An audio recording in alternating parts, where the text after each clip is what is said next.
ಹೇಳುತ್ತಾನೆ, जितने लोग तुम्हें पढ़ाने के लिए आएंगे, ಆದರೆ ಎಷ್ಟು ಜನರು ನಿಮ್ಮನ್ನ ವಾಕ್ಯದ ಬಗ್ಗೆ ಶಿಕ್ಷಣ ಕೊಡಲಿಕ್ಕೆ ಬರ್ತಾರೋ, तुम परमेश्वर का वक्त परमेश्वर को दे दो। ಆದ್ರೆ ನೀವು ದೇವರ ಸಮಯವನ್ನು ದೇವರಿಗೆ ಕೊಟ್ಟು ಬಿಟ್ರೆ, प्रेरित पौल जो था ये जन्म से यहूदी था, ಆದರೆ ಪೌಲನು ಆತನ ಒಂದು ಕ್ಯಾಸ್ಟ್ ಬಂದು ನೋಡಿದ್ರೆ ಯಹೂದಿ ಕುಲದವನಾಗಿದ್ದ, लेकिन वो काम करने के लिए रोम में जाता था। ಆದರೆ ಆತನ ಕೆಲಸ ಮಾಡಲಿಕ್ಕೆ रोम, ಅಂದ್ರೆ ಆತನ ಕೆಲಸ ಮಾಡಲಿಕ್ಕೆ ರೋಮ್ಗೆ ಹೋಗ್ತಿರ್ಲಿಲ್ಲ. वो रोम का एक अधिकारी था। ಆದ್ರೆ ಆತನು ರೋಮ್ ರಾಜ್ಯಕ್ಕೆ ಆತನ ಅಧಿಕಾರಿಯಾಗಿದ್ದ.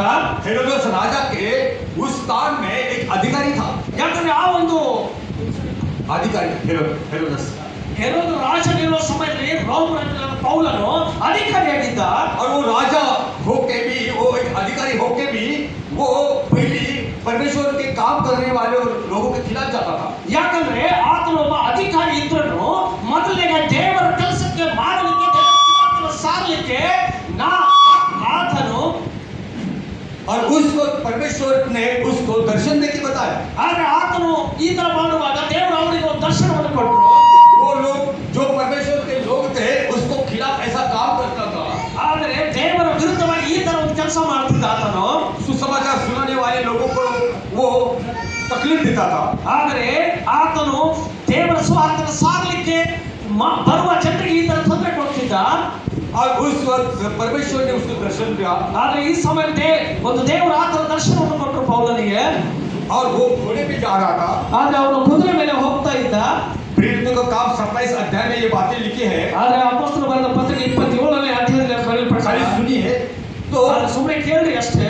जब वो जाता था तो चलते समय उसके परमेश्वर ने उसको आकाश में दर्शन दिया। ಆದ್ರೆ ಹೋಗೋ ಟೈಮಲ್ಲಿ ದೇವರು ಆಕಾಶದಿಂದ ಆತನಿಗೆ ದರ್ಶನ ಕೊಟ್ಟರು ಪೌಲನಿಗೆ. हे पौलुस पौलुस तू हमें छल क्यों कर रहा है? ಪೌಲನೇ ಯಾಕೆ ನೀನು ನನ್ನ ಹಿಂಸೆ ಪಡಿಸ್ತೀಯ ಅಂತ ಈ ವಾಕ್ಯ ಹೇಳುತ್ತದೆ. और उसने कहा तू कौन है? ಆದ್ರೆ ಆತನು ಹೇಳ್ತಾನೆ, ಪೌಲ ನೀನು ಯಾರು ದೇವರೇ ಅಂತ ಕೇಳ್ತಾನೆ. और उसने यीशु ने कहा कि जिसका तू छल कर रहा है वो प्रभु यीशु मैं हूं। ಆದ್ರೆ ನೀನು ಯಾರನ್ನ ಹಿಂಸಿಸ್ತಾ ಇದೆಯೋ ಆ ಯೇಸುವೇ ನಾನು ಎಂದು ಆತನಿಗೆ ಹೇಳ್ತಾನೆ. और परमेश्वर ने उसको पूरी तरह से गिरा दिया। ಆದ್ರೆ ದೇವರು ಆತನ ಕುದುರೆಯಿಂದ ಕೆಳಗೆ ಬೀಳಿಸಿಬಿಟ್ಟ. और जहां वो गिरा था ಎಲ್ಲಿ ಅವನು ಬಿದ್ದ? वो रास्ता दिमिश्क का था। दिमिश्क ಆ ದಮಸ್ಕದ ಹತ್ರ ಒಂದು ಜಾಗ ಬಿತ್ತು. और वो रास्ता पे पूरी चट्टान का रास्ता था, रॉक का। ಆದ್ರೆ ಅಲ್ಲಿ ಒಂದು ನೆಲ ಬಿದ್ದಿತ್ತು, ಒಳ್ಳೆ ನೆಲ ಅಲ್ಲ, ಬಂಡೆ ನೆಲವಾಗಿತ್ತು. वो अपने काम के लिए जा रहा था, ಆದ್ರೆ ಆತನ ಕೆಲಸಗೋಸ್ಕರ ಹೊಂಟಿದ್ದ. क्योंकि उसका आदेश गवर्नमेंट का था। ಯಾಕಂದ್ರೆ ಆತನ ಅಧಿಕಾರವು ಆತನು ಸರ್ಕಾರದ ಅಧಿಕಾರವನ್ನು ತಗೊಂಡಿದ್ದ. ದೇವರ ಸುವಾರ್ತೆ ಸಾರಬಾರದೆಂದು ಅಧಿಕಾರ ತಗೊಂಡ್ಬಂದ. क्योंकि सुवार्ता करने वाले, सुसमाचार सुनाने वाले को तुम काट डालो। ಯಾಕಂದ್ರೆ ಅಲ್ಲಿ ಗವರ್ಮೆಂಟ್ ಈ ತರ ಒಂದು ಆದೇಶ ಮಾಡಿತ್ತು, ಯೇಸು ಸ್ವಾಮಿ ಬಗ್ಗೆ ಯಾರು ಹೇಳ್ತಾರೋ ಅವ್ರನ್ನ ಕಳೆದು ಬಿಸಾಕ್ಬಿಡ್ರಿ ಅಂತ ಆದೇಶ. ಅದು गवर्नमेंट का आदेश मानने वाला था। ಯಾಕಂದ್ರೆ ಗವರ್ಮೆಂಟ್ ಪ್ರತಿಯೊಂದು ಆದೇಶವನ್ನು ಆತನು ಕೇಳಿದ್ರು ಮಾಡಲೇಬೇಕಂತಕ್ಕಂಥ ಅಧಿಕಾರಿಯಾಗಿದ್ದ ಆತನು. तो परमेश्वर ने उसको घोड़े पर से गिरा दिया। ಆದ್ರೆ ಅದೇ ದೇವರ ಯೇಸು ಸ್ವಾಮಿ ಆತನ ಪೌಲನಿಗೆ ಒಂದು ಕುದುರೆ ಮೇಲೆ ಬೆಳೆಸಿಬಿಟ್ಟು, गिरने के बाद उसकी आंख बंद हो गई। ಆದ್ರೆ ಅವನು ಬಿದ್ದ ತಕ್ಷಣ ಆತನ ಕಣ್ಣು ಹೋಯಿತು, ಕಣ್ಣು ಕಾಣಲಿಲ್ಲ. और आंख क्यों बंद हो गई? ಯಾಕೆ ಕಣ್ಣು ಬಂದಾಯ್ತು? जब वो गिरा तो उसके उस आकाश में एक चमक दिखाई। ಯಾಕಂದ್ರೆ ಅವನು ಬಿದ್ದಾಗ ಆಕಾಶದ ಒಂದು ದೊಡ್ಡ ಬೆಳಕು ಆತನ ಕಣ್ಣಿಗೆ ಬಿತ್ತು.